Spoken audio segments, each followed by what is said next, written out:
Good afternoon, I'm Belinda De Lasheras with Hunter News. Investigations are continuing into the indecent assault of a teenager near Newcastle train station last night.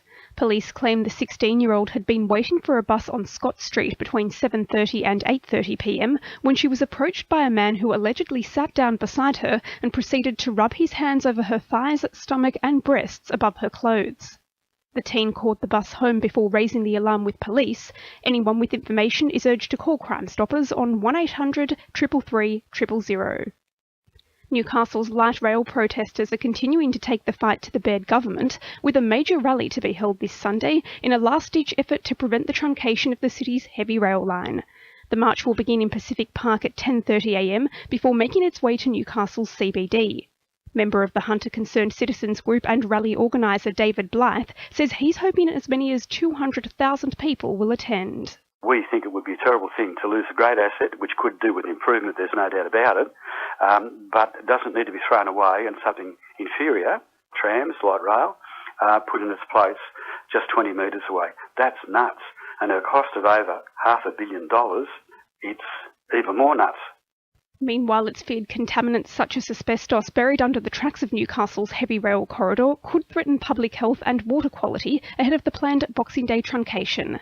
New South Wales Transport insists the site has been constantly monitored after an environmental review found elevated concentrations of lead, zinc, copper and chromium at unspecified locations along the line.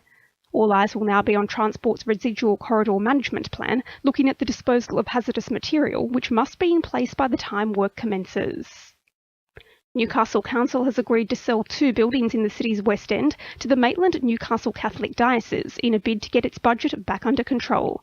Expressions of interest for the purchase of the Parry and Selma Street properties closed in late November. The premises are currently being occupied by the Community Arts Centre and Trees in Newcastle Group in exchange for a peppercorn rent. Councillor Therese Doyle says the benefits to the region are worth more than the potential rent. I think that it's a great pity that we are going to eventually lose that fantastic cultural asset. It would have been great for it to stay. Now we need to look for another space. Hopefully we can find something that's at least as good and perhaps even better for them. Lake Macquarie is hoping to tap into a market of 57 million people in the Chinese province of Hubei.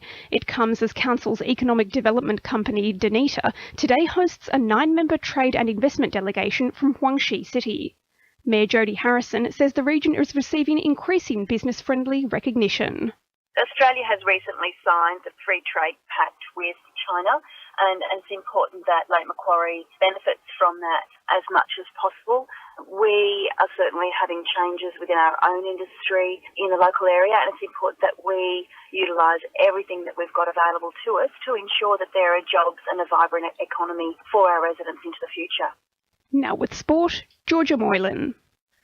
Newcastle Jets officials are playing down speculation Scottish club Dundee United is interested in purchasing the franchise, following a visit from chairman Stephen Thompson.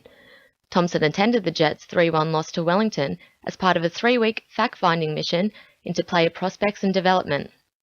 He's also understood to have inspected a new northern New South Wales football headquarters at Spears Point, but Jets management insists there's no imminent announcement on a new owner. Meanwhile, former Jets captain Ruben Zadkovich has unleashed on his old club as the side chases its first victory in 10 games this season tonight against Perth. The 28-year-old Glory midfielder claims Newcastle is in desperate need of a management overhaul if they're to develop a winning culture. And Maitland Cricket junior Maisie Gibson has been named in the New South Wales Metropolitan team to contest January's Under-18 Female National Championships in Ballarat. That's sport. I'm Georgia Moylan. 2NURFM News Time is 12:10.